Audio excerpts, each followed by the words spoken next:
My name is Ernesto Fernandez Polcuch. I work for the UNESCO office in Montevideo. I work for several science and technology, social sciences topics. I have worked with the Interamerican system of human rights, and I am very happy to moderate this panel. And I would like to wish you all a happy International Press Day. I think that we need to really find a moment to celebrate this day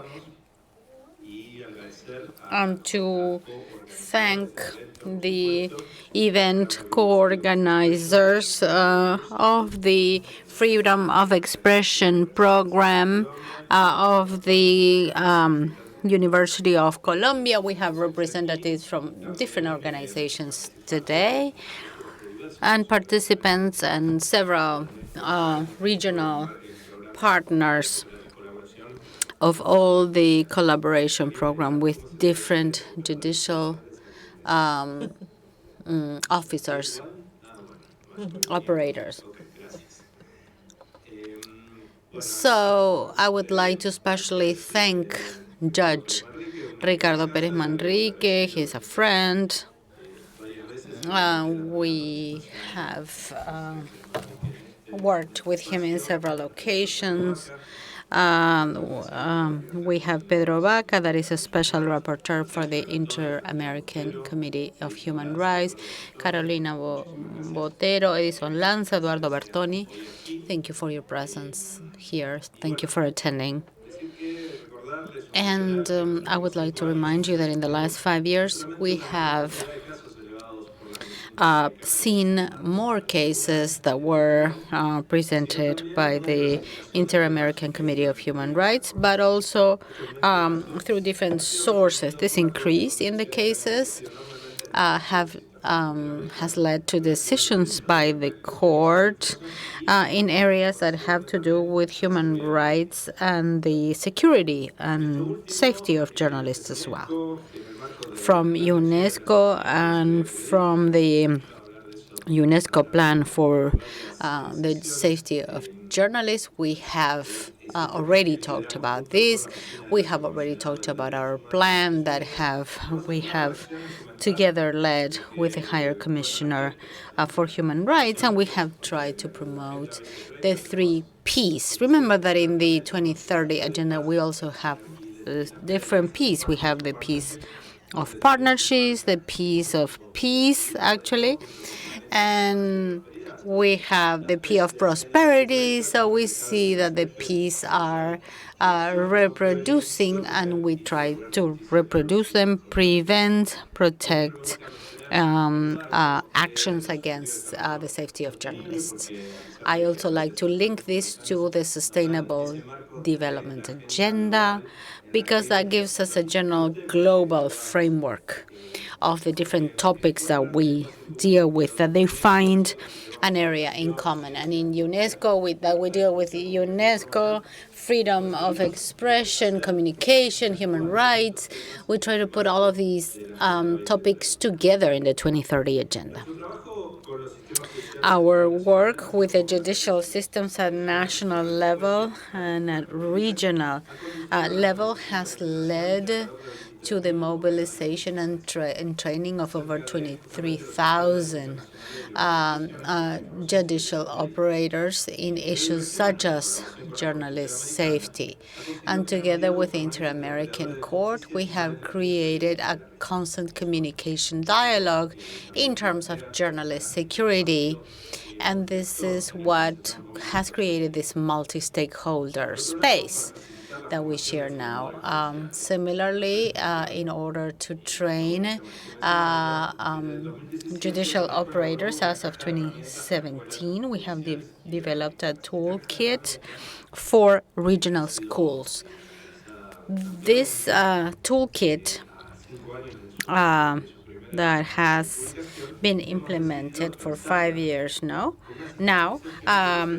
was updated, and we decided to update 12 of the cases that involve Article 13 of the Interamerican Article on Freedom of Speech. And between 2015 and 2021, I would like to thank Edison Lanza for the presentation on this work. We have included another toolkit. This toolkit I made it available to the operators and the civil society so they can continue to increase their training activities. I would like to thank the General President of the Ibero-American Network of Journalists as well. And the objective of this meeting is to introduce this jurisprudence case, to present it to the different judges, to hear from the professionals the impact of these verdicts, and to analyze together with the academia and the civil society what this means for the populations. Yesterday we talked with Perez Manrique, and we talked about how actually we also have to consider the progress that we have made in our region, because sometimes we are too hard on ourselves in the region, and other regions are sometimes in a very difficult situation as well. We have taken significant steps towards human rights, and we can still continue to have south-south and south-north cooperation in order to bring these journalist safety issues to a judicial level. So the last objective would be to deepen into the areas of access to information and journalist security. So I hope you all have a very good meeting, and the session will be starting with a presentation by Edison Lanza, former Special Rapporteur for Freedom of Speech and the new trends of jurisprudence in the Interamerican Human Rights Committee, that will summarize the topics that come from the committee and the court. Thank you. Too fast. Don't you know you're being interpreted? Thank you very much. Good morning to you all. I am honored to be part of this roundtable with such distinguished colleagues. I will go straight so that we may all have our minutes. I wish to thank Unesco for the possibility of working with this issue again, something that I used to work with when I was rapporteur and now from academia. As Ernesto described, we are going to present the product of the update of the toolkit for training of judges. This is the contents of the issues that will be dealt with in the toolkit. It is very small there, I think, in the next slide. There. I moved. I have to go back. Yes. Here is a summary of headlines of what the toolkit covers. First of all, to acknowledge that the Inter-American human rights system since the 80s to this time has created solid jurisprudence, doctrine, and legal framework.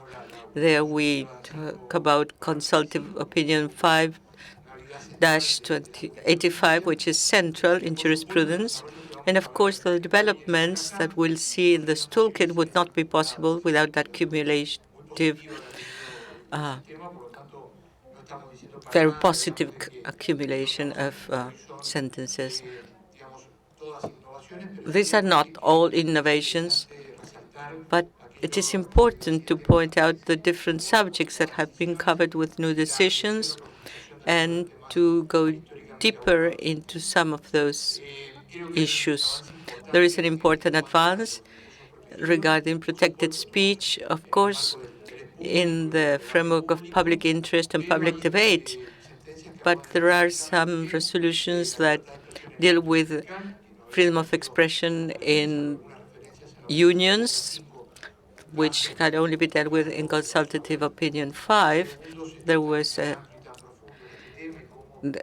this is very deep, and it plays a fundamental role in the very existence of unions and freedom of expression. The freedom of expression in the judiciary, and it explores two decisions that explore what are the limits of freedom of expression of judges, but also the limits to guarantee neutrality of judicial operators, which will be very useful to debate with the judges. Political participation and participation in different political speech emission, not so much related to the press, but to the possibility to develop political opinion without being punished for that. Diversity and pluralism regarding protection of the cultural expressions of indigenous peoples. Second, I would stress one of the most important advances in recent years, which has to do with the interpretations of the Commission and the Court regarding the use of crime law to regulate public interest expressions covered as protection of honor. There was a series of coincidences regarding the fact that the use of criminal law has an inhibitory effect, and in concrete cases, the court had estimated that defamation was, and similar figures were not in agreement with the Interamerican Convention, and the court held for many years that to penalize public interest expressions on public officers in order to criminalize speech that had to do with accountability and public interest per se was in violation of the American Convention and something that the court had not said before. And in two of those rulings, the court said that, yes, the existence of this type of criminal sanctions affects public interest, but also accountability and democracy, and they are against the convention per se. And in one of those cases, it went even further. It ordered Ecuador, among the non-repetition measures, to eliminate this type of crimes and to look for alternative ways to regulate this conflict. And it talks about civil law, the right of rectification and reply. So there is an agreement of the two main agencies in the system. So although, of course, decisions by the court are fundamental and they are central in the system, the people who study these issues, I ask you to check the petitions elevated to the court regarding these things, because there was a very careful, exhaustive study of European and other court jurisprudence in order to contribute to this important definition. Application of standards for the prevention and protection and struggle against violence against journalists is a central objective of all the international agencies working with freedom of expression, the Convention, the Court, UNESCO, the High Commissioner for Human Rights. And in agreement with this, we have two important cases.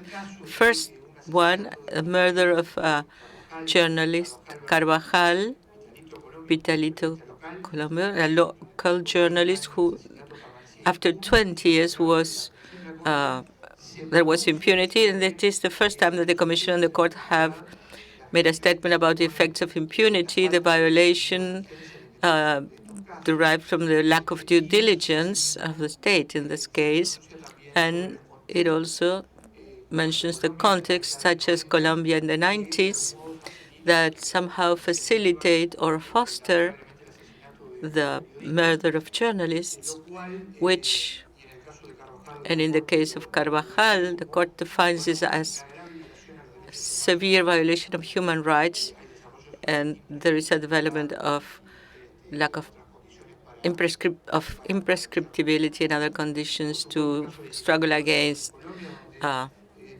impunity. Also, Jiménez Bedoya against Colombia, there is an enlargement of standards and the protection of journalists, and here with a differentiated approach due to the risk faced by female journalists regarding structural discrimination and the attacks they receive when they hold high public profile positions such as journalism. I think this ruling has been greeted internationally, and I believe that several of them will have an impact on this region and also globally, because it is in line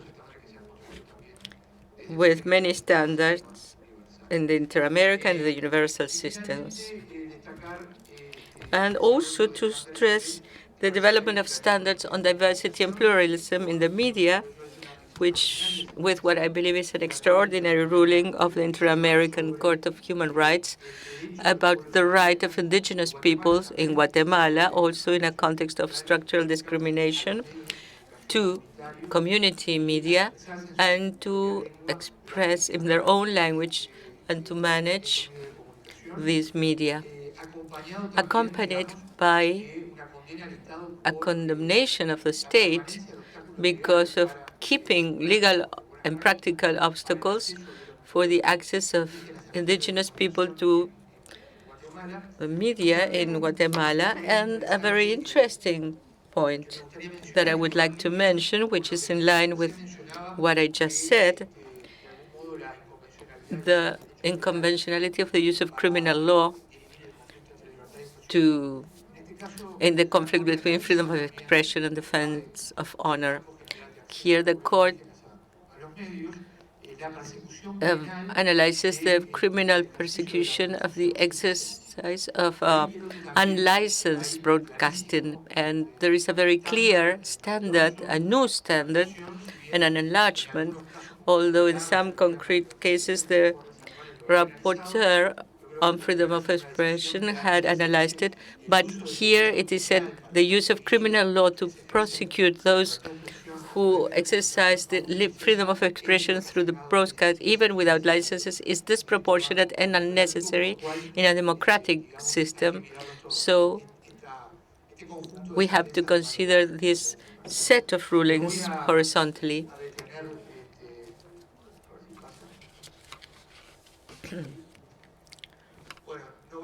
I will not have time to explain and read these wonderful quotes of the different cases, but it will be part of the digital edition that we shall launch together with UNESCO. There are very interesting cases that are good for academic discussion. This Rocío San Miguel versus Venezuela. For the first time, the court considers that the fact of signing a referendum, convene a revocatory referendum, is a protected expression. It's a form of protected freedom of expression. And these were public officers who were fired and persecuted for signing this referendum, that this persecution was a violation of Article 13 and the right of not being discriminated for political opinions. Very, very interesting. Lagos del Campo versus Peru, which has to do with freedom of expression at the union level and the state obligation not only to guarantee freedom of expression in the public sphere, but also to take measures so that there are no violations of the freedom of expression of union leaders in the private working relationship. There are also standards on the speech of public officers generated a climate that is against or adverse to journalism. This is the Carvajal versus Colombia case I mentioned before. Of course, the Jiménez,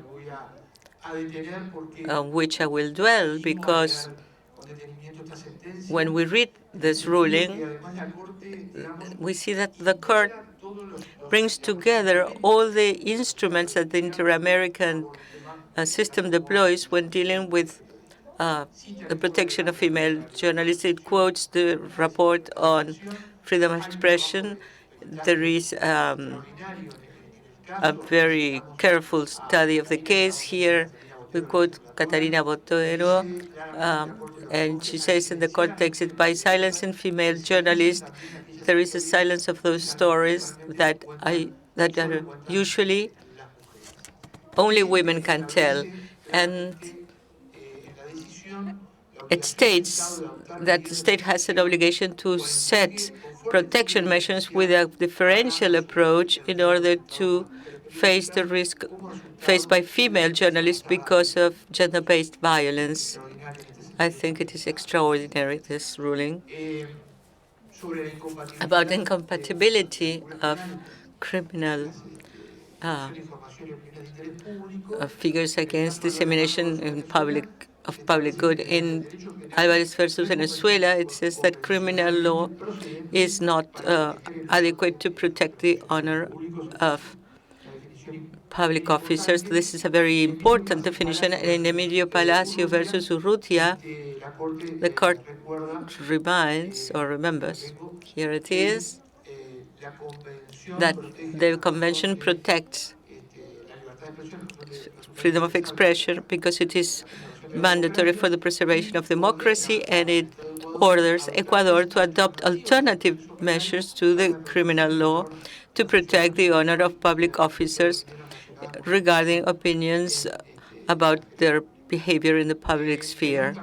There are also advances regarding freedom of expression and civil sanctions. In the Palacios case, there is a reference to the causal relationship in the amounts requested and the inhibitory effect that might have, and an announcement that the Commission has raised the standard of due diligence accorded to journalists. So there are many other quotes that I will not be able to cover them, but you will be able to examine this work in greater detail. Thank you very much.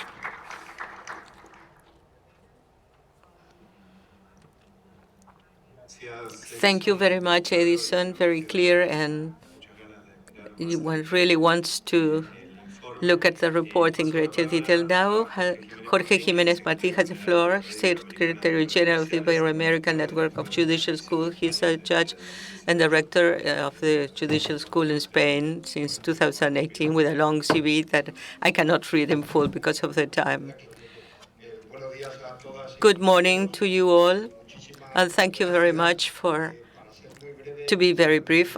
I will only mention 5 aspects that in my presentation. The first one is to thank UNESCO for the invitation of having the Ibero-American School of Law Schools for the Secretary General to participate in this very important Congress. It has been a gift for me to be here for 3 days, to leave management and to be able to listen to the different panels. So my deep thanks, and also to share with such illustrious colleagues on this panel. The second point, first of all, to say what the Ibero-American School of Law, network of law schools, it is the product of the Ibero-American Summit 20 years ago, where 27 judiciary schools and judiciary training centers came together. Since 2001, what we have tried to do is to increase the training of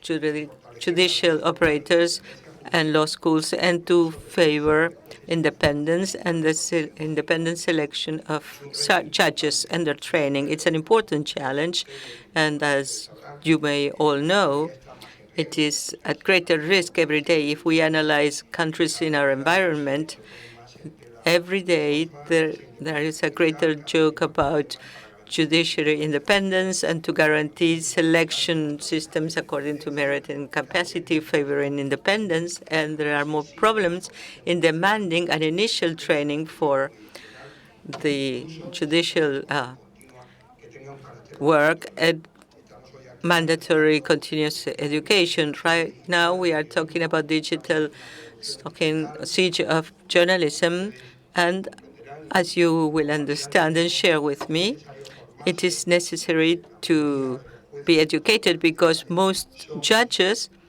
we are or we shall be digital people who do not know how to behave there, and we will not be able to know what people complain about. Along that line, and this is the third point, since 2017, we started working with Unesco because of an agreement made with which was fostered by my dear friend Ricardo Pérez Manrique, who is present here, and we started working on that toolkit. That toolkit has been an important product for judicial schools. If we analyze its impact, almost 72% of judicial schools have carried out specific training on freedom of expression and freedom of the press. If we go to not so specific training, but with content on these issues, we would reach 84% of judicial schools. Only 3 judicial schools have not carried out any training on this. Why? Can be many reasons: Nicaragua, El Salvador, and Colombia. The reasons are varied, but as you will understand, the judiciary, and I am a judge, I've been exercising as a judge for 20 years and 10 years in training. I may speak about this generally. The judiciaries are not very careful with their training centers. And why is that so? Because they do not understand the mission that these centers have in the training of the people who will be judges, and the changes in directors are continuous, and sometimes they are not appointed according to the function that the person will have to develop. That is why, from our network, one of our main problems is to demand judiciary powers to be committed to training, and that commitment to training that is initial and continuous, if we analyze in the territories, that is very varied, very diverse. Regarding one of the products, the training of trainers, we have also discovered that only 24% of schools developed a train the trainers action. There were regional workshops, but because of different reasons, there were no more train the trainers meetings. Then they often say it's difficult because resources are scarce, because there are few professionals and then we are talking about a situation before the pandemic when it looked like everything that could do was in person. Mundo de la virtualidad. Y por último, en cuanto a ese panorama, yo creo que otro elemento. Another important issue is that 41.67% of schools included that product as part of their syllabus. For justice schools, the official syllabus was included as well in order to be able to get the training. 50% of schools included it in their initial training, and others included them in their continuous training programs. Fourth, let's talk about this toolkit that Edison presented. We hope that it would be a significant access for the training of our people, because most of the platforms have been transformed digitally, so that would mean that we can use a MOOC program that could be easily replicated in other justice schools, so that they can have the right format. And we also believe that it's really important to see that this toolkit is nationally adapted. That is, it would be important to have an expert that would adapt all the school training programs to the realities of the countries that they're in. It's true that many of the programs are devised by the Interamerican Committee, but I think that we could do better in this area. And finally, fifth, I would like to share with you what was the object of my presentation, is what does RIAEJ think about what needs to be done for this Inter-American system. We believe that we need to continue to request initial training for justice operations, and this initial training has to be mandatory. So this 50% that I mentioned earlier has to be the highest possible. I think that we also need to include continuous education, because digital training has to reach all of us. We believe that we also need to have train the trainers programs in the region. As we presented this program to UNESCO recently, and we also need to create activities and programs and events with the communication media companies as well, because we need to find a way to talk, to generate fora, to get to know the problems themselves and become aware, and to become more sensitive to the problems as they happen in the place where they happen. And the ability to be able to sit down with a coffee with the journalists and share our experiences, we think is very important. We include in Spain, in our training program, we send them away with the media for a week, and they work with them, they get to know them, the media gets to know with them, the media gets to know the judges, and the judges get to know the media. They build trust and report before they start to work, before they have impartiality issues. And lastly, an activity that we need to promote is to foster regional and local events where we can introduce jurisprudence and fields of actions. We try to promote that from the General Secretariat this year. We had lots of webinars with over 500 participants, so it was a very successful event. So I think that we at the school, we believe that we need to continue to work regionally on freedom of expression. And the court can similarly expand this knowledge and know-how to other justice schools that with whom we would like to set different communication channels so that we can improve the training of those that have to attend and then in real life face the fight against impunity in these critical moments that we're going through.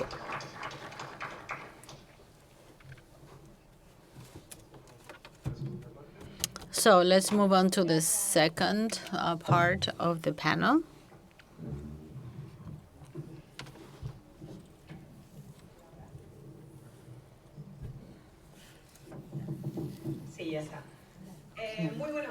Good morning. It is an honor to be part of this table and to be able to chair the first panel. We have a problem with time, so I would now get into the matter. This first panel, we will analyze the protection of freedom of speech in the Interamerican Court of Human Rights jurisprudence. We have here the petitioner's voice. We will have two presentations, in person and two online. We have Carlos Ayala online. And we would like to ask Jonathan or Amy or Carlos to please focus mainly on these sentences that Edison Lanza already mentioned, that they can mention on the specific areas that have to do with the Interamerican Committee, with Interamerican topics, and also to focus on this, specifically on the sentences that were provided and why. We will have about 30 or 40 minutes all in all. So let's try to have 10 minutes per participant. I will let you know when you have 1 minute left. And I know Jonathan, Amy, and Carlos, I know that they will be able to focus on the most important and respect the time. Jonathan does not need much of an introduction. He works for a foundation of freedom of press. He will talk about the litigation between Colombia and the standards of gender violence for female journalists. Jonathan, you have the floor.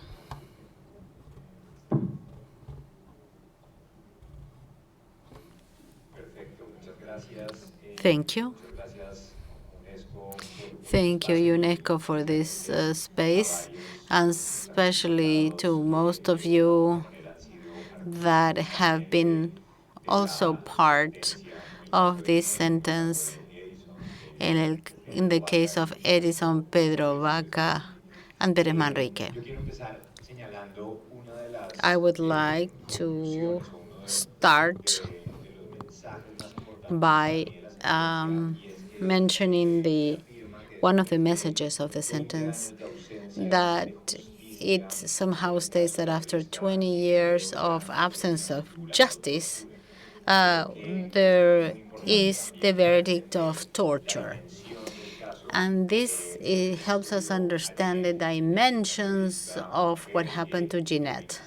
Jeanette is a female journalist that in March 2000 was kidnapped, raped, and tortured after receiving many threats when she was carrying out a report in a jail, in a prison in Bogota. She had been working with different sources from the jail for some time. She had been reporting irregularities that were going on at the prison and alliances between paramilitary groups and drug dealers.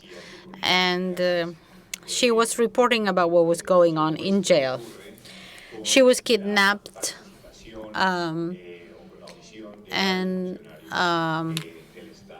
with the omission or indirect participations of several state officials.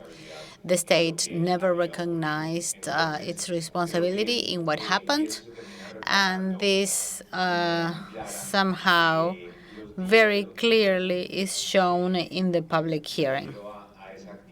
I mean, the attitude that the state has had of their attitude against Jeanette and lack of action. And in the hearing in March 2021, Jeanette stated before the court, she spoke about her journalistic work, what she had done in that jail, the permanent threats that she had received, her mother received. It was a very powerful statement. She was able to speak for an hour and very well report what had happened to her. And then the Colombian state decided to withdraw from the hearing and to dismiss 4 of the judges. So we were at a very important moment because we were able to tell what had happened during 20 years. And the state, again, was re-victimizing Jeanette and dismiss the case and leave the hearings. And the state did that because the judges showed empathy with the case. So they saw that the judges could contemplate the situation, and the state was not ready to accept that the judges could be empathic to her problems. I think that finally, not only the state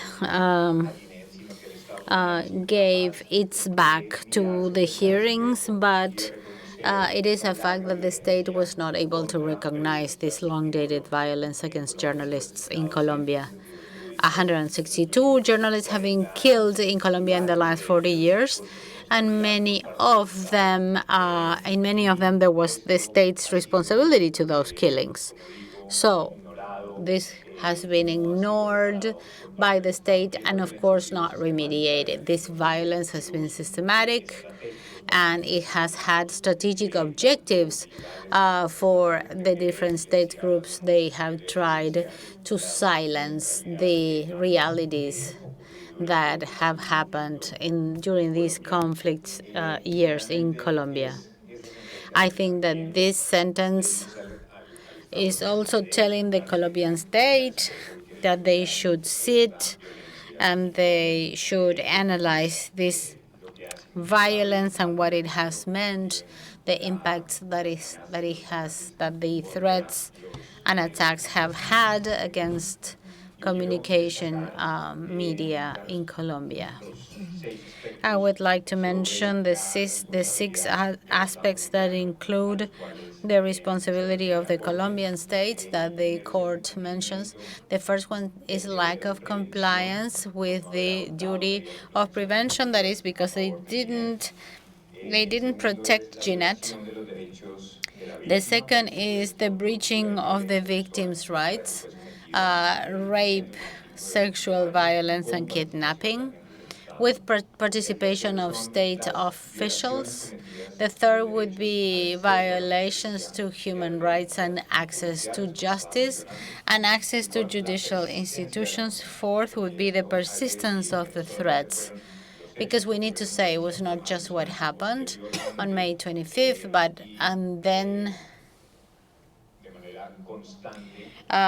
that after that, Jeanette and her mother were the subject of constant threats, even during the hearing, and they continue the threats even today. The fifth, is the breaching of the freedom of expression right and human rights, and finally, a special recognition of gender violence against female journalists. And here I would like to quote a message that says, violence against female journalists involves broader guidelines than sexism, that they punish women not only for expressing as journalists, but also for having their condition of women, for being women. So I think it's important to reflect on the impact, the specific impact of the risks to the press and to the court. The court said that it is a persistent context of violence since the 90s, that there is evidence on the participation of the state in its origin, that there is a greater risk for female journalists. Sexual violence is a persistent way to silence the press, the persistence of threats as well, and the lack of access to rehabilitative measures, both physical and mental, and this is also a fundamental aspect of that sentence. Finally, I would like to remember what are the collective reparation measures, and here we identify, on the one side, the audacity of the court in this sentence, because it transforms an individual decision into a collective victory. And this is the scenario we are now, where we can think that collective reparation may become a transformative process and turn all that pain and lack of justice into collective measures that would be useful for thousands of female journalists who have been silenced, censored, and made victims of sexual violence. And also the intelligence of the sentence, because it provides us, civil society, with tools to stand before the state in order to negotiate the implementation of these measures. And this has been fundamental. Measures, I will name the seven of them. First, the creation of a special fund for the protection of journalists, a fund that has to have public funds, and it must not just be directed to the prevention, but also may facilitate research and data gathering for the prevention of violence against female journalists. The creation of the It's Not Time to Be Quiet Center for Victims of Sexual Violence and Female Journalists. It is the first center with this objective in the world. And as I said, it has a dimension that is very important. The third measure is a full research, exhaustive research of the facts of what happened on May 25th. And it also includes training on freedom of expression and gender violence to public officers. And this is very relevant because although in the Colombian state there have been some initiatives to advance on this, these are initiatives that do not have the specific purpose or the best standards regarding freedom of expression. A fifth measure is publication of the sentence in order to contribute to the truth, which has to do with how to socialize these facts, and that it is Colombian society and the international society that gets to know about Ginette's case and the sentence. It also includes the creation of a database and accountability on public policies, gender-based violence, and to sensitize about the differential risks and rights of female journalists. These are the measures, and for the past 6 months, we are in the implementation phase for this sentence that has given us enough tools to be able to sit with the state and that we may build this collectively where the voice of civil society may be heard. Thank you very much. Thank you, Jonathan. You said, well, to transform an individual decision into a collective victory is key in this case. Without further ado, we go to the second case, which is that of Machas versus Guatemala. We said a moment ago with Amy, one of the things that are strong about this sentence is that for the first time, the court recognizes the right of indigenous peoples to their own media outlets. But what better than having the petitioner here, Amy Van Zyl-Chavarro from Suffolk University Law School, who will be talking. Amy, you've got 10 minutes. Thank you very much. It's truly an honor for me to be here at this forum. I wish you could hear the voice of some of the true victims in this case and not only of their representative, because this is another case that deals with what are the stories that we include and that we highlight in our media and the information that we consume in society in general. The victims in this case are indigenous peoples in Guatemala, who, as many indigenous peoples throughout the world, have an important long tradition of community radios, but who for many decades have been completely excluded from the regulatory framework own radio frequencies in the country, and were really the only way to legally obtain a license for the use of a radio frequency in Guatemala is through an auction, and frequencies are allotted to those who bid the highest bid, which is disadvantageous for those who cannot offer a higher price. And the other thing is that throughout this time, there has been an abuse of criminal law to prosecute indigenous community radio workers, criminalizing them for their activity in favor of their own communities. Just to give you some context about this case, and all this regulatory framework is despite the fact that in the 90s, the indigenous peoples, at the end of a civil war, signed a peace process with the Guatemalan government where they were promised that their radios would be recognized and they would be included within the regulatory framework, but that never happened. So it's a struggle that has been going on for a long time.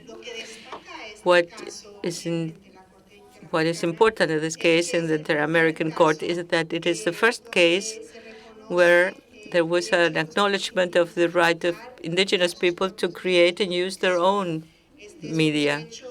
This is a right contemplated by the UN Declaration on the Rights of Indigenous Peoples and also the American Declaration on the Rights of Indigenous Peoples. Indigenous peoples throughout the world have struggled to include this in the declarations because it was that important for them to be able to use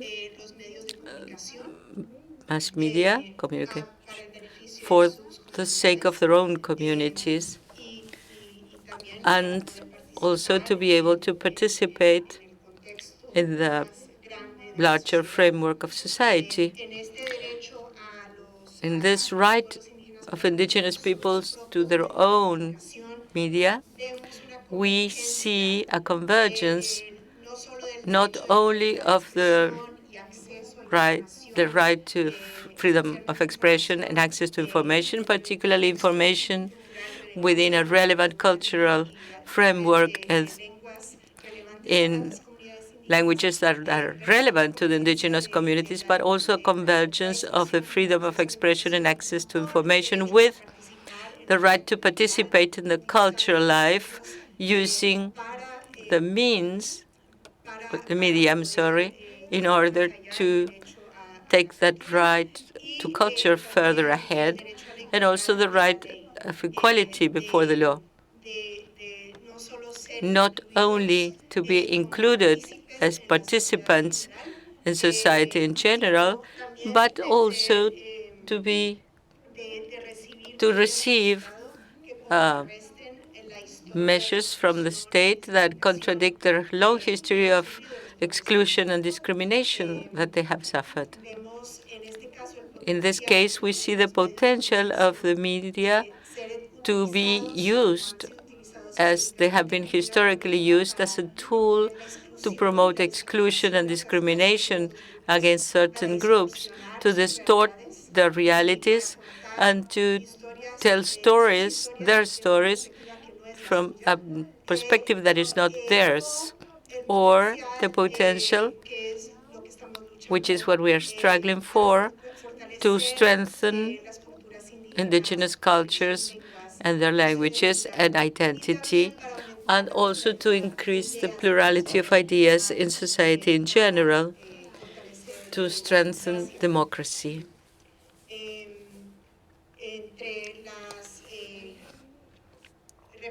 Among the different reparations ordered by court, some important things are that they may start creating an example for other countries in the region as well, is that the state must change its internal regulation in order to include indigenous peoples in that framework, in that regulatory framework. But not only that, but that their community radios should be acknowledged as a differentiated media, particularly indigenous community radios. The state should abstain or refrain from criminalizing indigenous community radios, and not only that, but also to do away with penal sentences against indigenous radio workers. And regarding regulation, to stop with raids and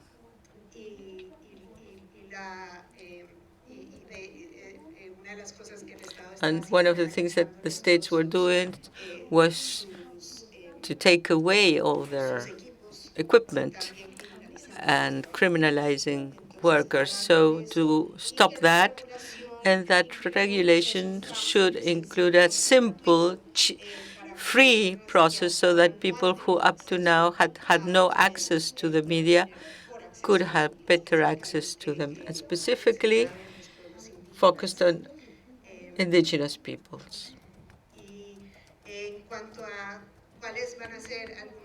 Regarding some of the challenges, I think that for Guatemala, there will be a challenge because, according to international rights of indigenous peoples, it is clear that any initiative or measure that would affect these peoples must be consulted with them. It cannot just be done as a law in parliament and that's it. It must be step by step with indigenous peoples. That will be a challenge, but I think it will be very positive if we achieve it, both in Guatemala and the region, for governments to learn to do things with the people affected by them. And the other thing that, although the definition of community media has some aspects that are globally accepted, there are still many discussions within Guatemala regarding who qualifies and who doesn't as a community media, and that will be a large issue that they will have to solve together in the consultations between indigenous peoples and the state. Thank you very much, Amy. And also, thank you for keeping to time. You don't see it, but we have a huge chronometer in front of us, and that is very good because we may regulate time. Now, online, we have Carlos Ayala. I don't know if you hear us well, Carlos, and if we can hear you. I don't know if you hear me.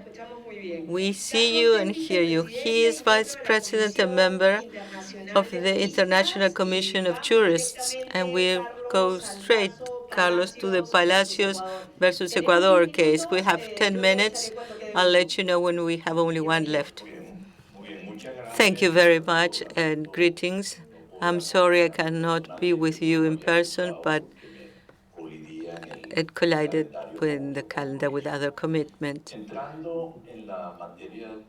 Going into subject, we'll see a case that is one of the most classic ones because it is the more traditional journalism, more formal journalism, but these are also real people, a journalist and the directors of media.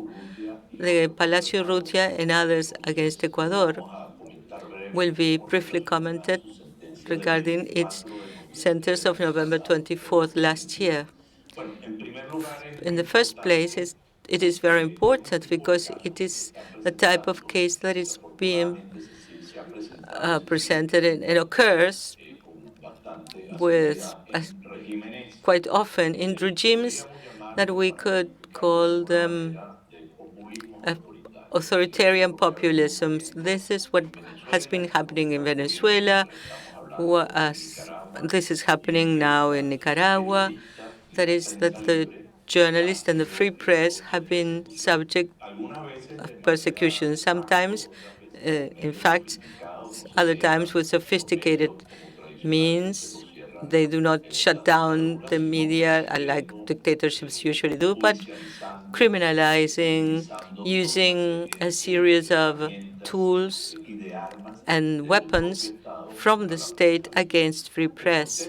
The context then is in a 10-year period from 2007 to 2017, where the press, theater, writers, intellectuals were subject to a series of demands at court that are not isolated but would become the rule in a context of persecution and conflict. One of the interesting things of this case is that the court,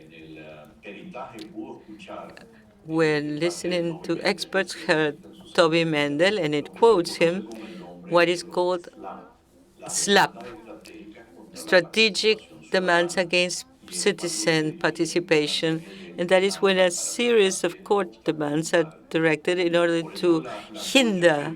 And that is why the court says that the recurrence of public officers, not only President Correa, but many public officers in the judiciary to present demands because of not to obtain a rectification, but to silence the criticisms of their public behavior, is regarded as a threat to the freedom of expression by the court. It's an abusive use of judiciary mechanisms that must be regulated and controlled by states so as to allow the effective exercise of freedom of expression. And it makes a reference to the Council, to the UN Council of Human Rights, which has expressed its concern because of the strategic use of justice by physical persons, public entities, in order to put pressure on journalists so that they do not do their research journalism and critical news.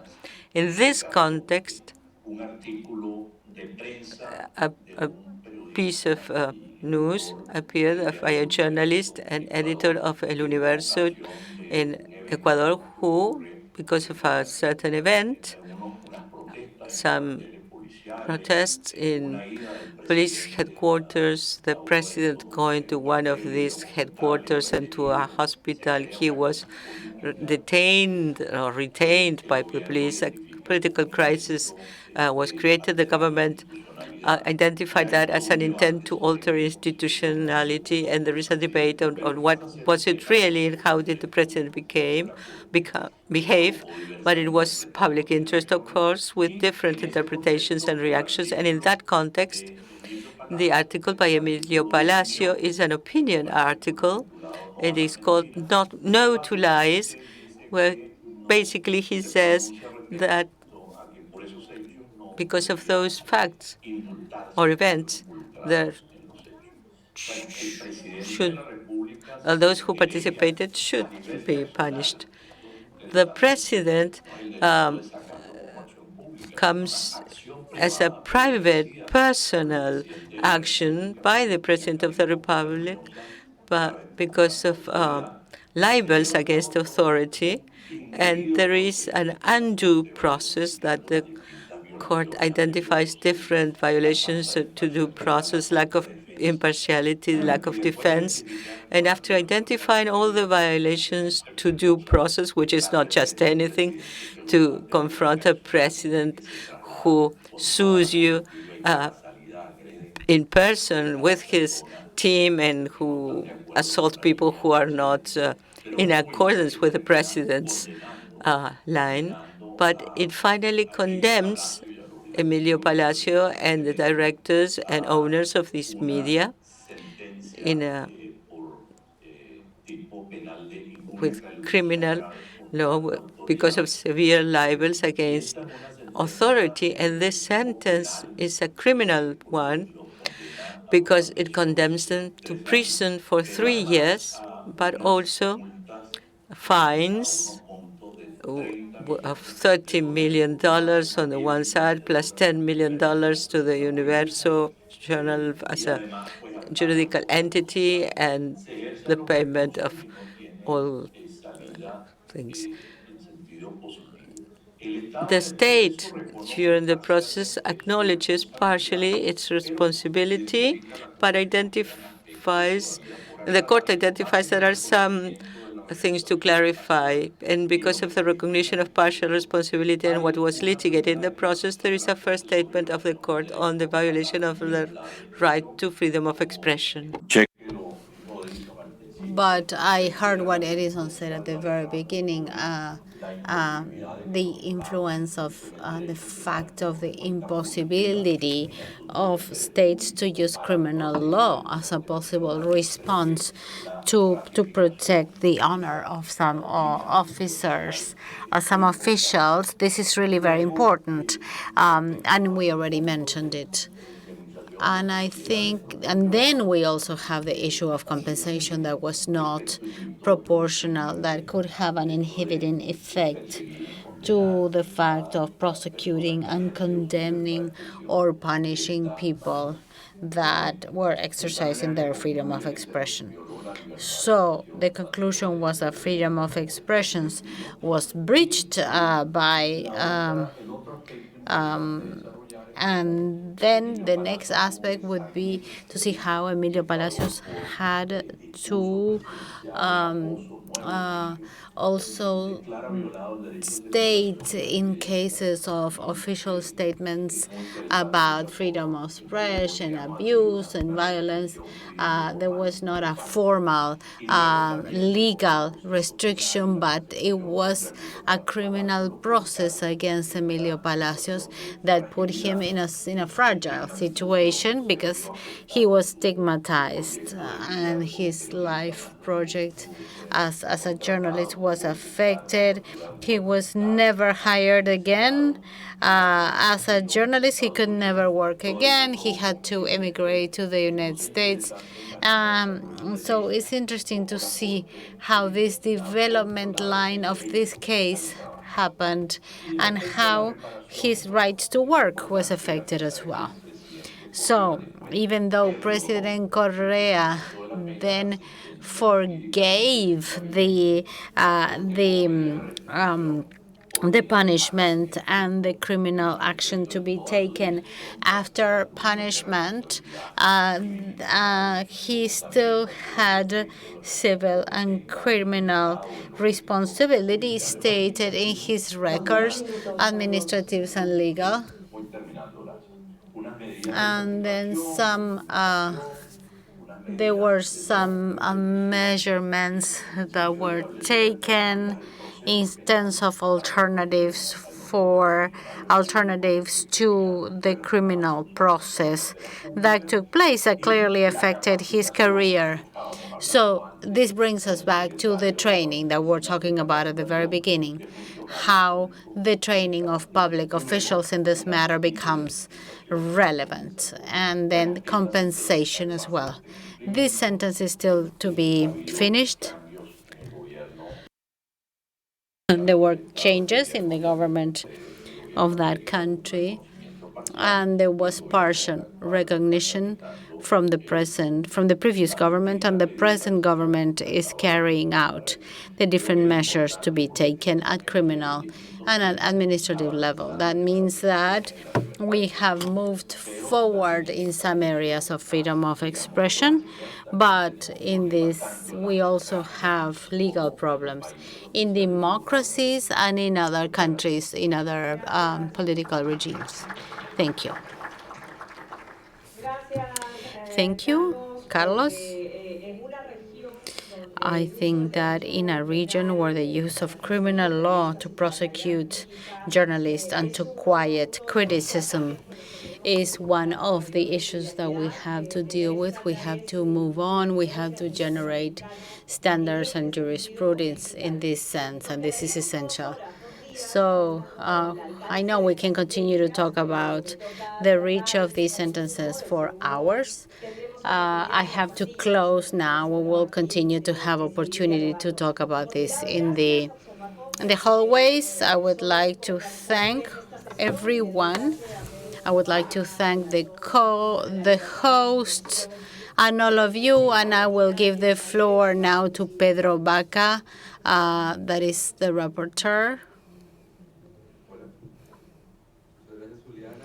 Thank you, Juliana. Firstly, I would like to thank you all for the invitation.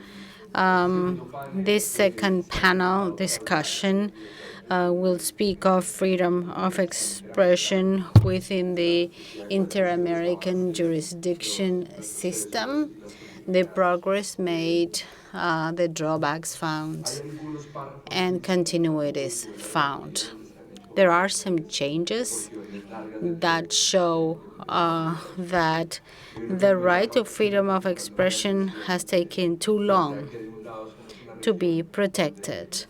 We are in a region that historically considered, at the end of the military dictatorships and the end of the Cold War, we started to have institutional processes to start respecting freedom of expression.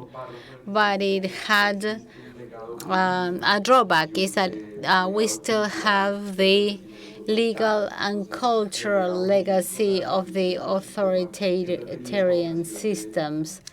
So each case was a call to continue to make progress on human rights and freedom of expressions within the democracies of the region, and how societies in general have taken freedom of expression as their own goal. We have Catalina Botero, Eduardo Bertoni, and Loretti.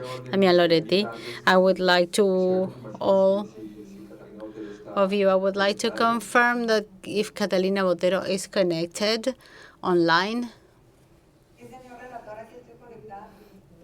Yes, I am. Thank you. It's a pleasure to hear you. So within a framework of 10 minutes, you have 10 minutes. I don't know if you see the time you have the floor first. You can speak of the progress and drawbacks and continuities of the Interamerican jurisprudence system and freedom of expression. You have 10 minutes. Thank you, Pedro.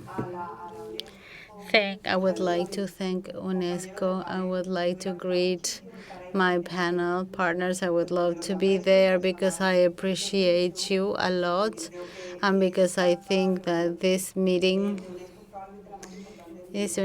meeting is probably the most important meeting in the world in terms of human and rights and freedom of speech, and freedom of expression.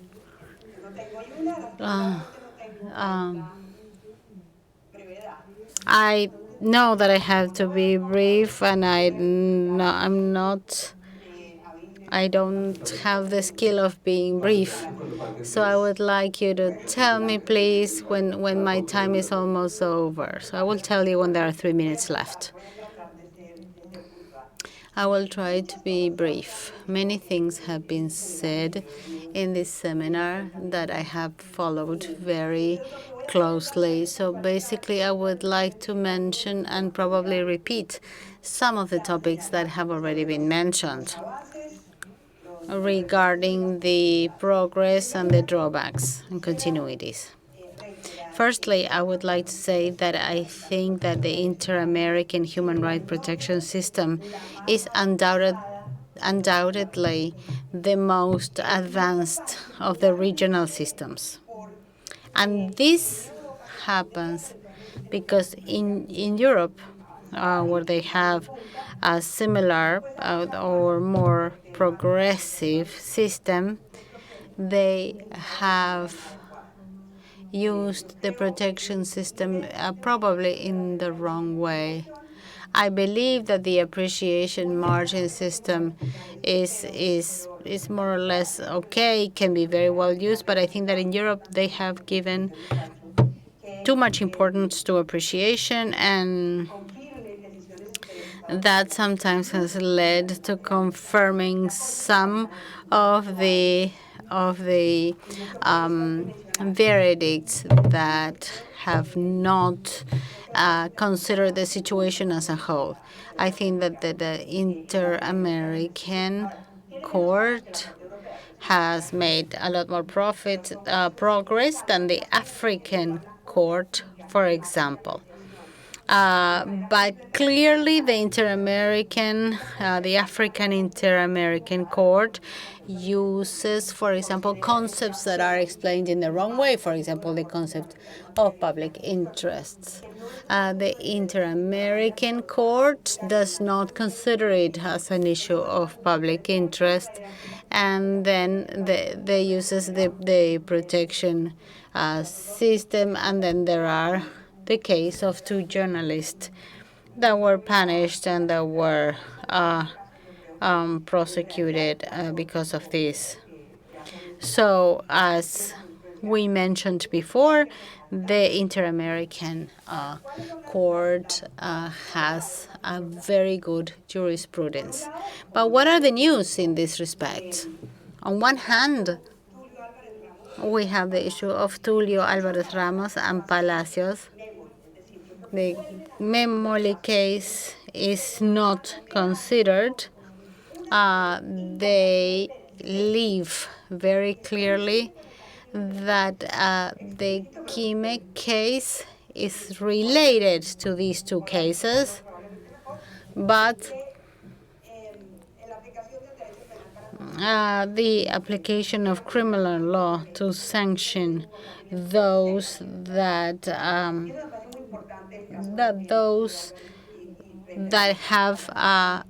had a case with freedom of expressions, they move forward in terms of civilian law or civil law or common law.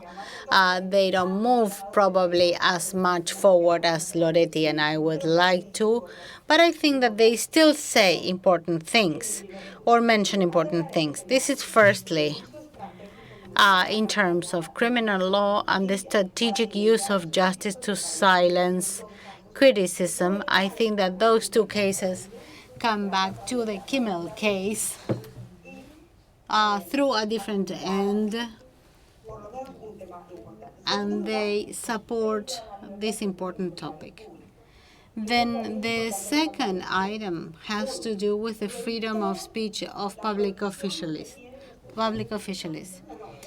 Then they repeat the prohibition that public officials have to use public speech to stigmatize independent journalists.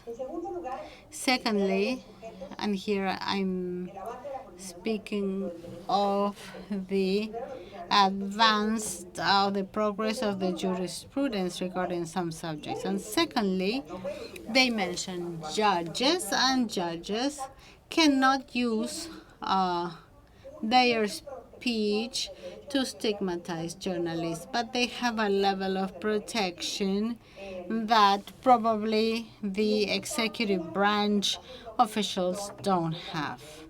And this is included in this second part, that is a reinforced protection of some aspects of the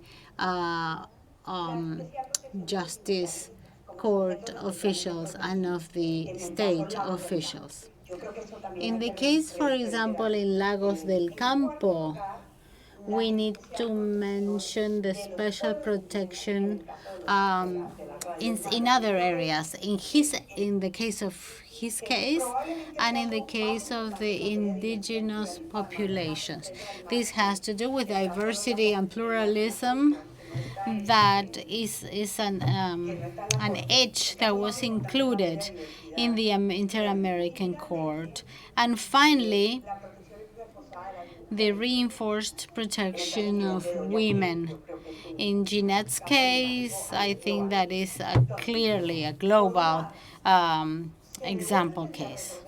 So on one hand, we go back in some areas of criminal law, and on the other hand, it makes jurisprudence more sophisticated in case of state officials, of court officials and judges, in terms of both of their freedom of speech for public policies and to affect the independence of the judicial branch. It defends the freedom of expressions of some subjects, such as union members, and it defends the voice of those that especially need to be heard, such as the indigenous populations, such as the case of Maya Radio in Guatemala, and it protects the right of female writers. I think that we have here I have mentioned the progress made, specifically in this case. You have 2 minutes. I think that it has included this gender perspective and the defense of journalists as a whole as well. So what is missing then at this stage? On one hand, all the digital interactions, all the new ways of expression through internet. They need public law tools to solve some cases in case of the responsibility of platform brokers, or in terms of moderation of content on internet, what should stay on the platform and what has to be removed. I think that at this stage, the court could provide solid criteria similar to those that they have provided in terms of online expression. By content, I mean the decisions that platforms made about themselves, but also that external bodies can take this definition, and that this could be based on the expression of human rights. For example, the issue of dignity, non-discrimination, and other human rights. And I think that we have to be careful here, because those of us who work on freedom of expression, we know this topic. We know that this has to be carried out through a multi-sectorial dialogue, and that the Interamerican Court could provide part of these criteria that is very important in public law when the moment comes to regulate these issues. And I finished on time. You only have 3 seconds left. So with the next 3 questions, I will give the floor now to Eduardo. Hello. Thank you very much for this invitation. The usual thanks. I will skip them, but I am very happy. Yes, I'm happy to hear not so much about the time limitation. I confess that with somewhat wishful thinking, I hope not to be misinterpreted, because I've been working in the defense of freedom of expression, defense of journalists, defenders of human rights defenders for many years, and when they convened me to be part of this panel on the issue of jurisprudence, I will not be talking about what is missing from a theoretical point of view, which is the last thing that Kata mentioned, that I share it, but I will be talking about the jurisprudence that we do have. And I wish to relate my presentation to the 3 cases that we have seen. We could enlarge this to other cases and decisions by the Interamerican Court, but I will only mention these 3. Palacios, were to summarize what we heard, although each case is far more rich than what we have heard. Caso Palacios, not to criminal law. Bedoya case, attack to freedom of expression, violence against journalists, and very important, and this is very new, women and gender-based violence. And Maya radios, again, an oversimplification for what I'm saying, distribution of radio frequencies. Those are the three issues in these cases. If those are the issues, not to criminal law, distribution of frequencies, and to stop violence, what is the impact of the court's jurisprudence on the future? In the short term, I am rather pessimistic, and this is where I beg you not to misinterpret me. First of all, when I say impact, I mean impact on structural reforms that would have an impact and benefit the exercise of human rights of many people. Of course, the impact of these sentences on the victims is huge, and I am not talking about that. I have often heard terrible expressions of victims say that the Interamerican system is the first place where I was hurt, and that is enough for a victim. So don't tell me that I do not value that impact, because I do value it. But I'm talking about something else. I'm talking about the impact of these standards of jurisprudence for the future, jurisprudence that has advanced enormously. When I was a rapporteur 20 years ago, we only have consultative opinion 5 and perhaps a case around there. Pedro now can base his work elsewhere, or even Edison, Catalina before them.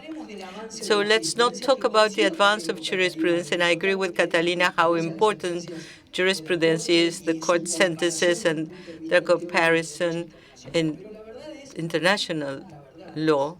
But the truth is, how long ago did we say not to violence, not to criminal law, not to discrimination, and distribution of frequencies? Lainez case, before the case mentioned by Catalina, the mistake of the court in memory was monumental. Fortunately, they corrected it. But in Lainez, it already said that the use of criminal law was a violation. In distribution of frequencies, the Granier RCTV, they were already mentioning plurality, not to mention consultative opinion 5, violence. With Richard Vélez case against Colombia, we also talked about its effect on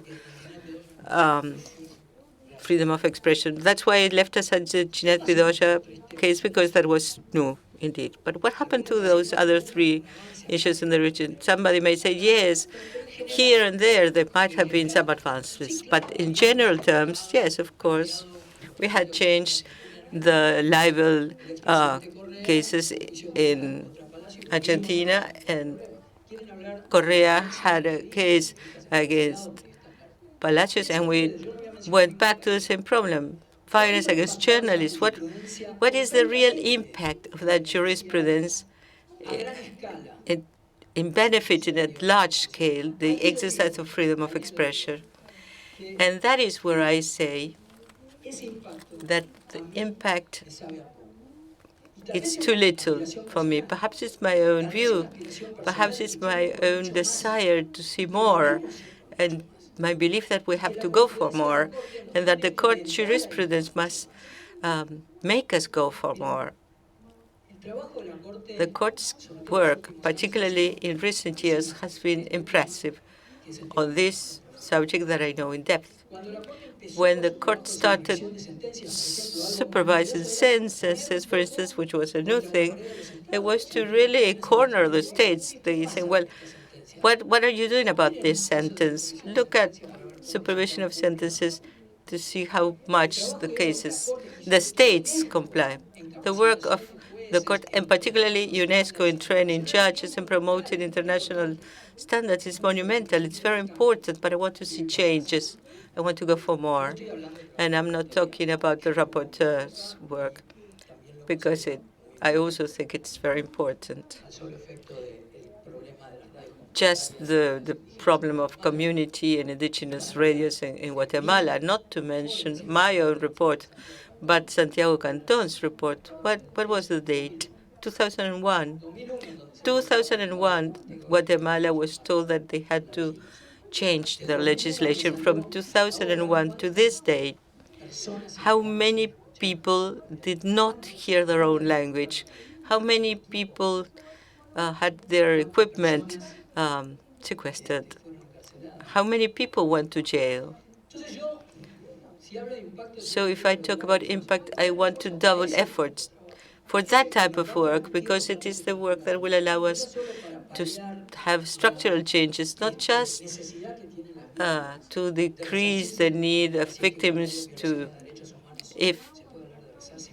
have a repair, if that is possible in violations of human rights, but we have to double efforts so that civil society organizations use and know this jurisprudence, so that lawyers who are litigating use this jurisprudence in court. Please do wonder if this is happening in most countries. We have to double efforts so that judges do not just attend courses, but that they apply jurisprudence. I don't know if that is done. I don't really know. I don't know if there is a follow-up of the judges who take the courses. I don't know if that is done, but it would be good, because for many judiciary careers to have the UNESCO diploma is important, because it allows you to move ahead in your career. But if later you condemn somebody for libel, no, that has to stop. Those courses would not yield results then. I do not want to be catastrophic, but I am. And above everything, we need states to condemn. When one state has been condemned by the Interamerican Court of Human Rights, I don't know, my dear friend, President of the Court, Ricardo Pérez Manrique, in the latest OAS assembly, how many minutes he got to talk about what happens with the situation of countries that do not respect the court. But my feeling is that the countries that created the system of human rights have to be serious in order to politically condemn those countries that do not comply with the sentences of the court. In order to get the structural changes, I will finish here. Jurisprudence, of course, is very important, and I subscribe what Catalina said, the advances. Those of us who teach, who have the possibility to teach, to use this jurisprudence is wonderful, to teach standards. But the important thing is not the sentence per se, but that it changes people's lives, that the sentence generates a structural change so that people may better exercise their rights, in this case, their freedom of expression. That is why the sentence is not the final point. It's the starting point, a starting point where we know that we have lots of work ahead, work for the Interamerican system of human rights, for our institute, where I am now, to go deeper into the studies we make for organizations and civil society. And my final concern on this pessimistic day, I'm sorry, how are we going to go deeper into this when we need funding? And we are in a world where a war in Europe, and I hope I'm wrong, but will generate a status where the sources of funding that the court, the Inter-American commissions, and many NGOs are receiving funds will decrease enormously, because the needs, for instance, in the disaster of migration, will make it so that the resources of those countries that are now funding many of the initiatives that I mentioned to be spent elsewhere. So we'll have to double efforts with probably less resources, and I call upon creativity to generate these structural changes so that our jurisprudence of the Inter-American system is truly the trigger of those changes to improve people's lives. Thank you very much. Thank you, Eduardo. Damian. Thank you very much. I repeat Greetings, just like Eduardo. And I will keep the picture because this is quite impressive, myself excluded, of course. What Eduardo presented is a challenge. There is very little to be said, but what he is questioning is what do states do with the Inter-American system of human rights, basically. Well, that has to do with freedom of expression or with other things. I only quote a recent case in Argentina with media defense. A preliminary measure orders a journalist to submit recordings. And it says that you cannot appeal. We appeal, they say no, and we invoke every jurisprudence of the Inter-American Court that says that double confirmation doesn't only apply to the criminal court. And they respond with an Argentinian sentence of 1972. We have a Fontevecchi condemnation.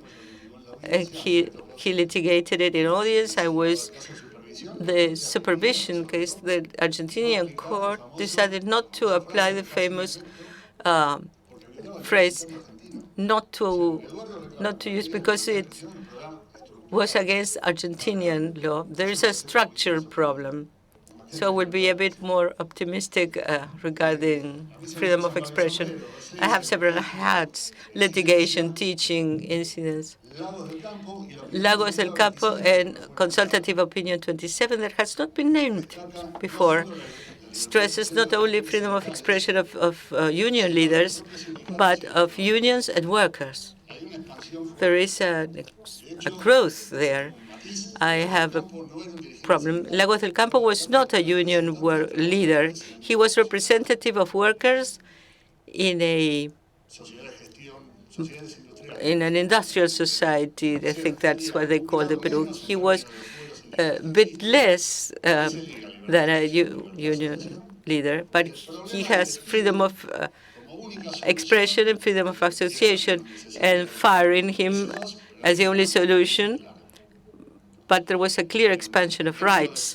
Regarding expansion of rights, there is a Paraguay-Guatemala report with community raters. So there is a Ayala case against Nicaragua, where at the end there is a mention made of community radios for political behaviors. But in Radio Machas takes it up, and it has another turning point. And those who work with community radios mentioned it's that there is no crime.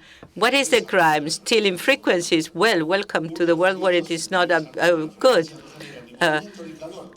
Stealing of fluids, it doesn't generate movement or heat. So there is a mistake with typification of where does it have an impact?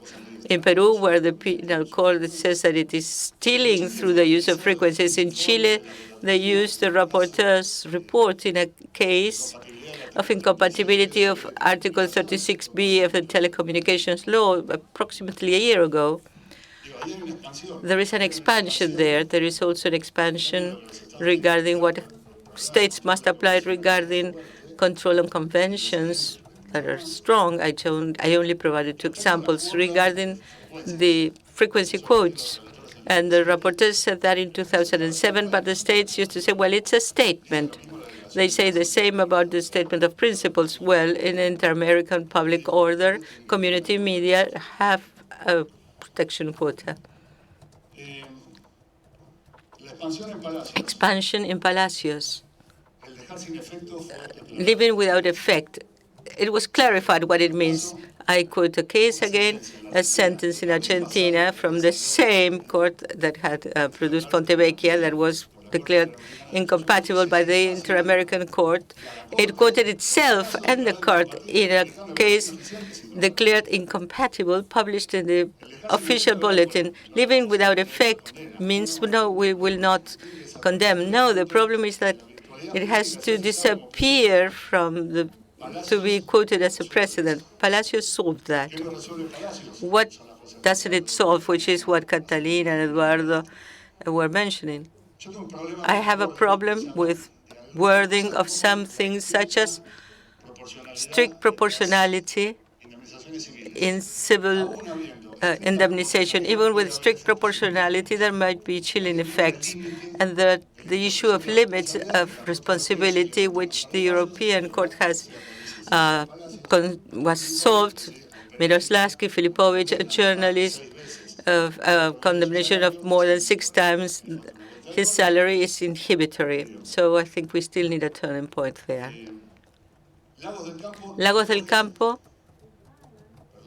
and I'm sorry, I'm going back, but this is important. Lagos del Campo expands the idea of public interest. It's not just something that has to do with the state. Lagos del Campo considers a public interest issue the situation of workers and worker relationships. And that is a very important contribution by the court and the rapporteur. Then, in La Ravetti, there is a strong expansion of the issue about academic freedom, although it might be an issue for universities, but there are many conflicts regarding beliefs in schools, not universities, in confessional institutes regarding the position of their teachers that are for certain rights. And again, we have the type of rules. Another expansion, the anti-SLAPP. What do states do with that?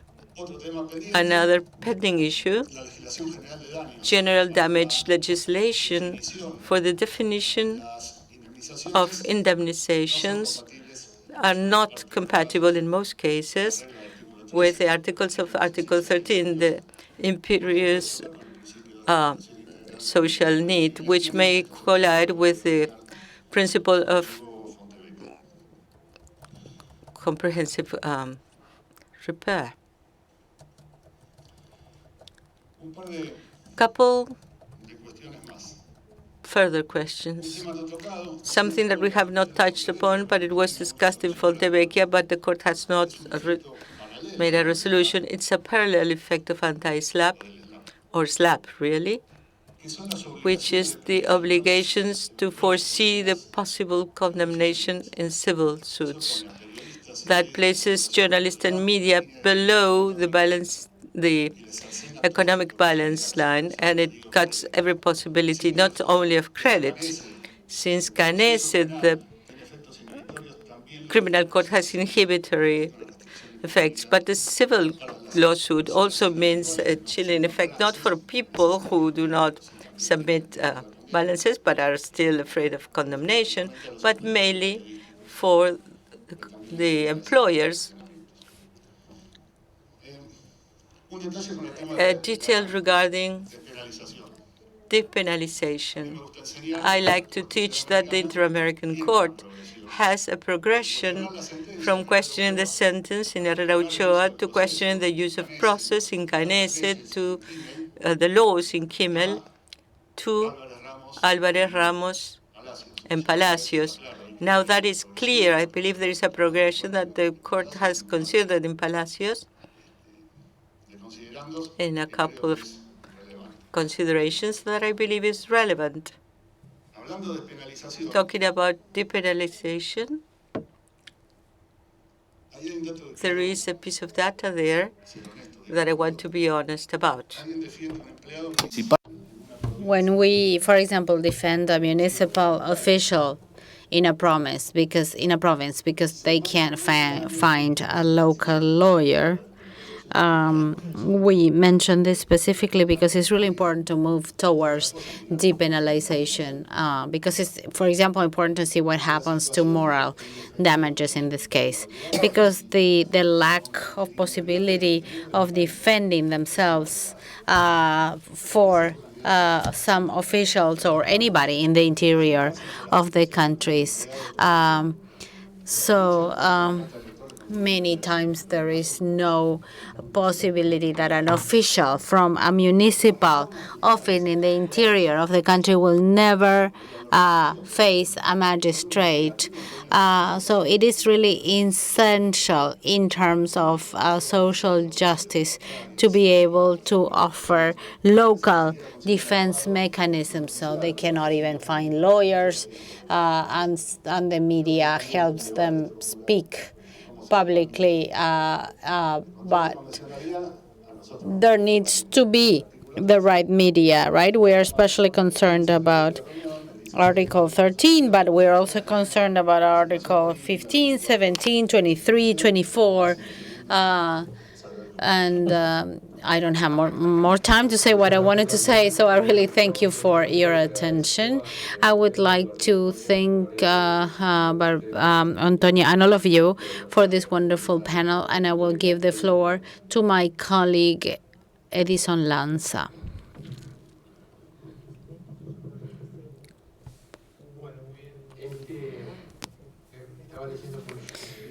They asked me to also close the UNESCO conference formally because we're closing our panel and we're closing the conference as well. So it is a pleasure to introduce Pérez Manrique, former president of the Supreme Justice Court of Justice in Uruguay. He also was the chair of the Ibero-American Court of Human Rights, and I can say that he's also a friend of the freedom of speech movement, and basically he's a person that understands these issues of freedom of speech. He understands them thoroughly. He has studied them together with the different stakeholders in the journalists and the civil society and the states. So he has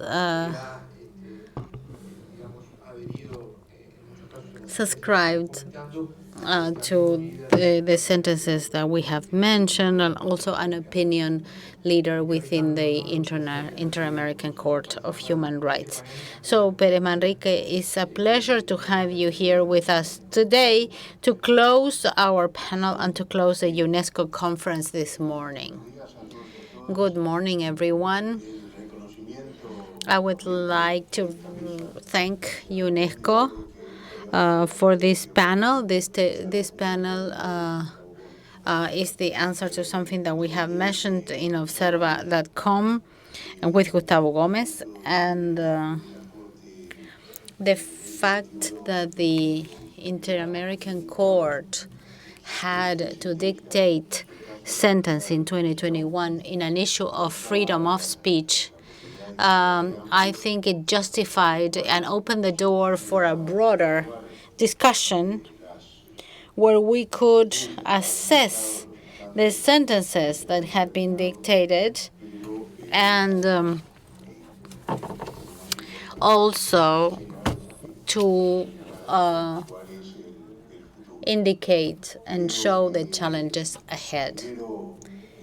Firstly, I think that everything that we could have said about the sentences was clearly stated by the representatives and here today. And secondly, the research study and case study carried out by Edison Lanza. And thirdly, the final panel about the specific cases focused on the key aspects of freedom of speech. And I would like to say that many of the concerns that have been expressed here today are the concerns that I also have, because some of them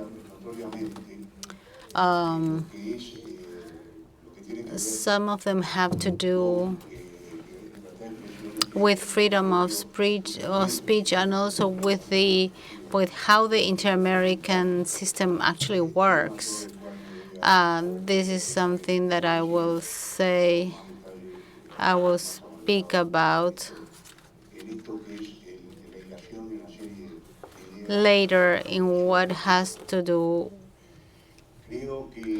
with all of our ideas about this. I think that in the last few years, we have had friendly attitude from UNESCO. UNESCO was able to build the right alliances through their program, judges, in order to reach millions of judges in the region. And through this toolkit, it enables the training of trainers that are the ones that will continue to work with the Interamerican Committee and with the different judges. I think that one of the things that we have said here today that is also one of my concerns, that is how we can assess the result of that training, how we can measure the system's functioning, and how we can measure the results or the effects of training. And I'm not only referring to freedom of speech. I think that the court, when taking remediation measures, they take the decision of provide training to different employees. And what happens is sometimes the states say that they organize a certain course, the states organize different training courses, and sometimes the courses are just courses and they don't have the specific objective of improving anything, but just of meeting a formality that has to be carried out by the state. I would like to recognize those representatives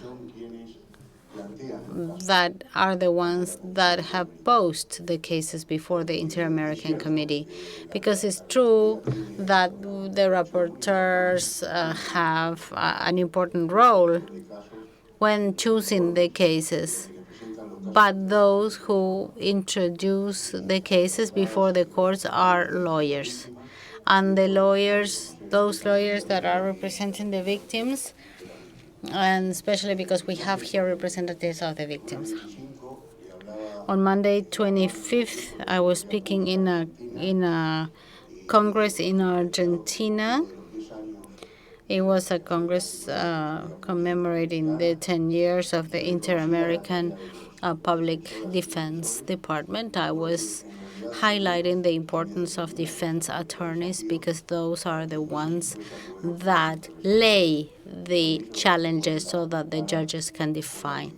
So they are the ones that set the bar so we can jump that bar and make it make them standards.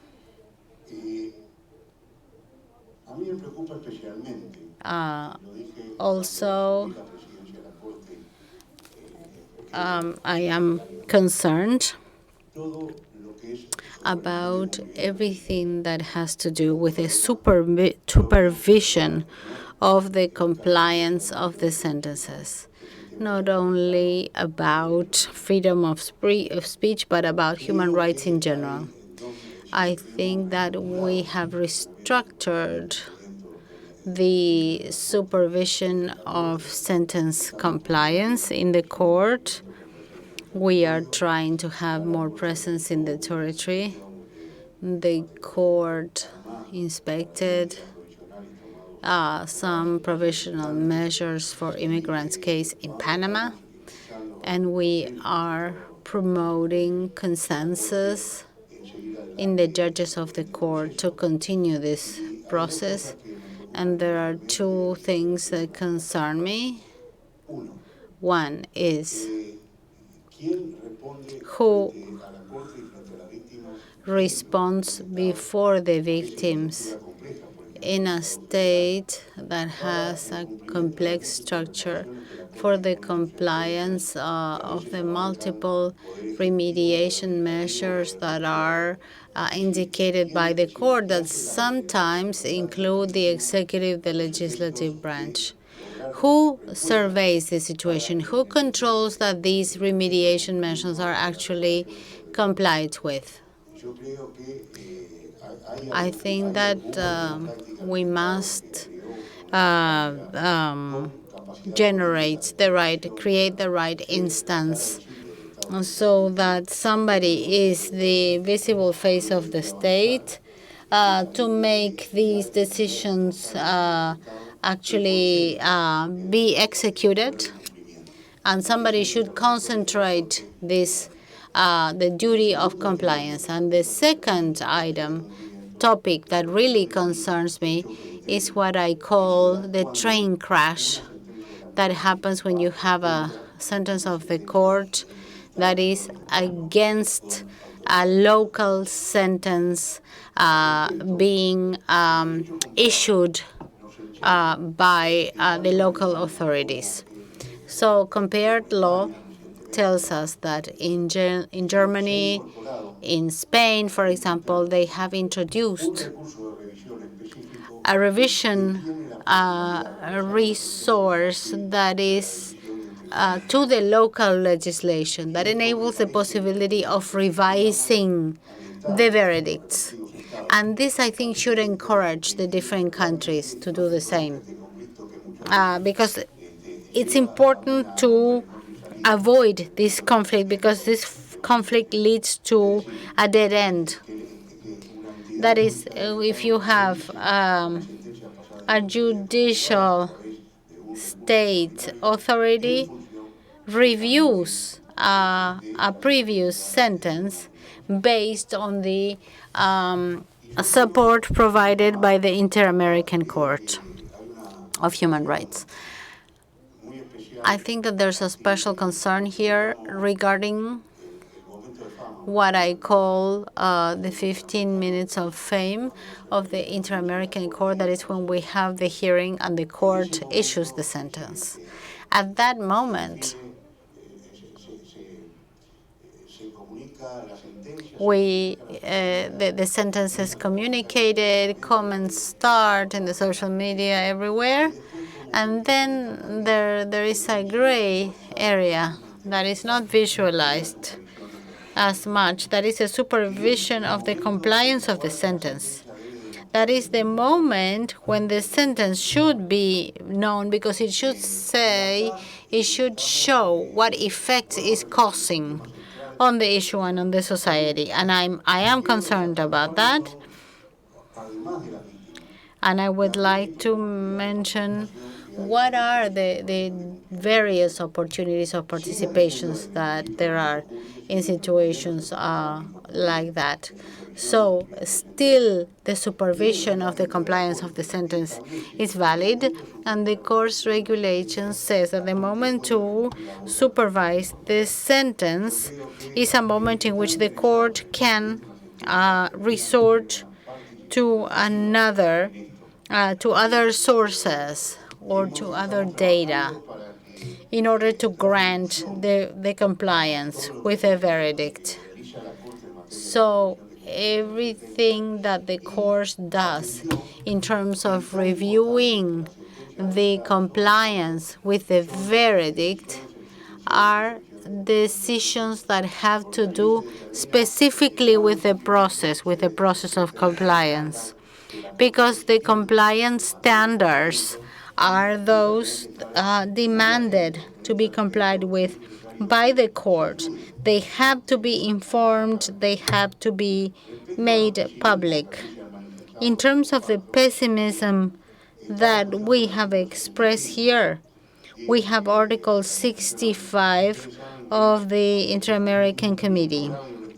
You know that when a state repeatedly shows lack of compliance, or when it does not comply with justice, with the decisions made by the verdict, there is the possibility of communicating this to the OAS.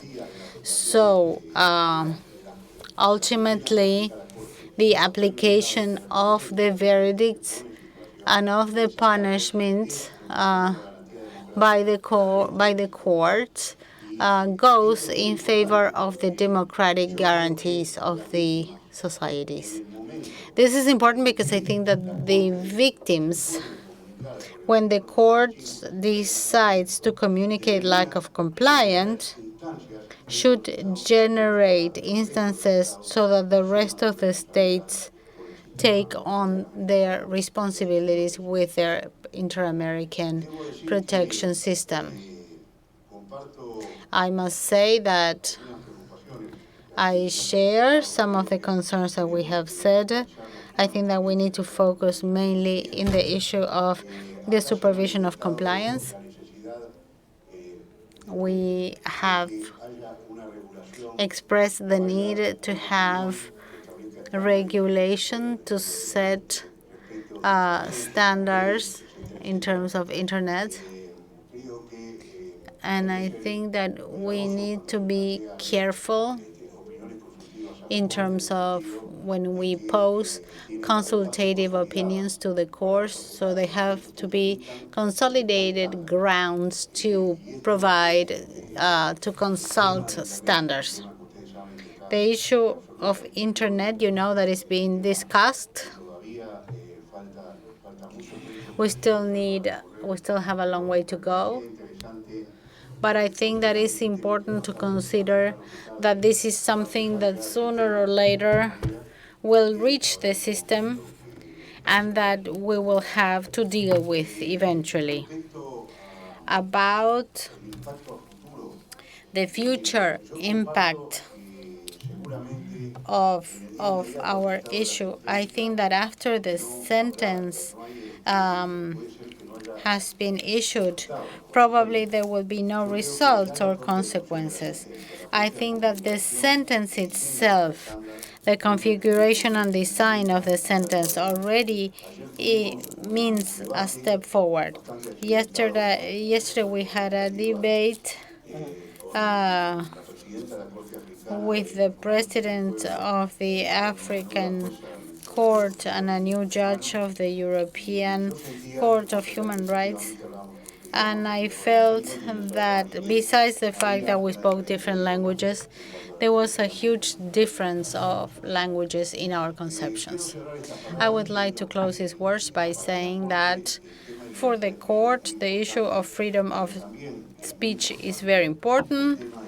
And there's also important the issue of communication, how we communicate with the real world from a communication policy. In that case, we have an agreement with Unesco. We have a diploma program for judges and for journalists. And this diploma training program helps journalists prepare themselves to be able to talk about human rights and about judicial or legal issues, and to be able to defend their rights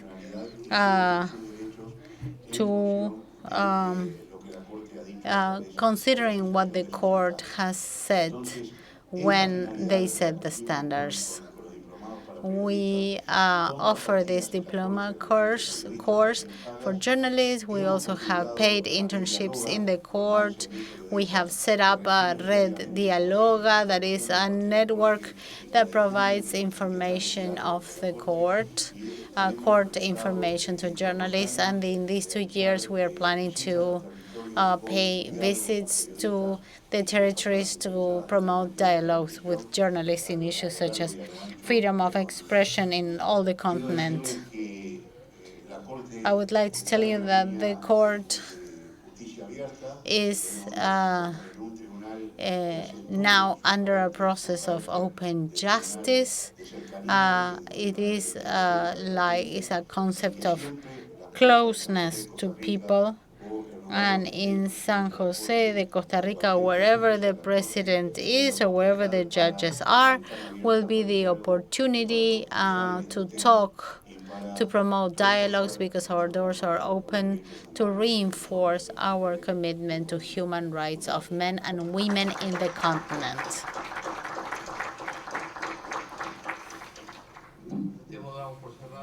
So the panel is officially adjourned. I would like to thank UNESCO, OBSERVACOM, the Interamerican Court, the Interamerican Institute, and see you in the next World Press Freedom. And the closing ceremony is next door.